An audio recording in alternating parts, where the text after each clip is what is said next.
Why is it that during a question and answer session known as deposition, when the defense attorney asks you a yes or no question, why I do not want you giving a long-winded answer? You want to know why?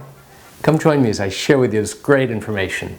Hi, I'm GerryOginski. I'm a New York medical malpractice and personal injury trial lawyer practicing law here in the state of New York.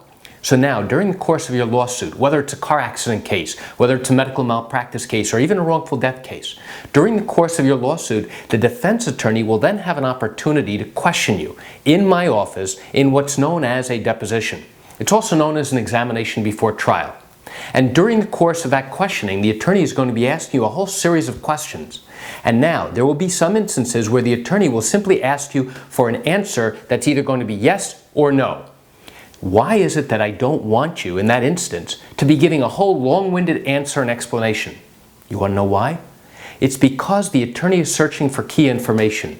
Now, if you were to go ahead and give a long-winded answer that goes on for 5 minutes, when he simply asks for a yes or a no answer, what will happen now is that your deposition, your question and answer session, will go on for hours and hours beyond where it should have been.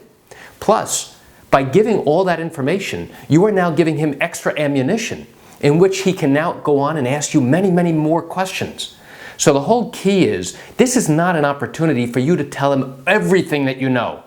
That's what a lot of people don't understand. During these depositions, where the defense attorney is now questioning you about what happened during your incident, what injuries you suffered, and how those injuries have affected you, people think, hey, this is your opportunity to go ahead and talk endlessly about exactly what happened and how these injuries have affected you.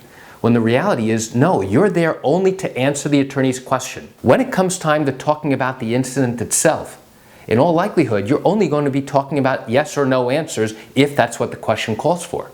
However, when it comes to your injuries and how these injuries have affected you on a daily basis, then in that instance, I will likely tell you, go ahead and explain, because that's your green light, that's your signal to tell this defense attorney exactly what happened and how this has affected you. Because remember, this attorney doesn't know you, he doesn't see you every single day, he doesn't see what you go through. So that's the only opportunity that you have in that instance to go ahead and explain. So why do I share this great information with you? I share with you to give you an insight and an understanding to what goes on in the pretrial litigation process, in car accident cases and medical malpractice and wrongful death cases here in the state of New York. I realize you're watching this because you likely have questions or concerns about your own particular matter. Well, if your matter did happen here in New York and you do have legal questions, what I encourage you to do is pick up the phone and call me. I can answer your legal questions. You know, this is something I do every single day and I'd love to talk to you. You can reach me at 516-487-8207 or by email at Gerry, G-E-R-R-Y, @oginski-law.com.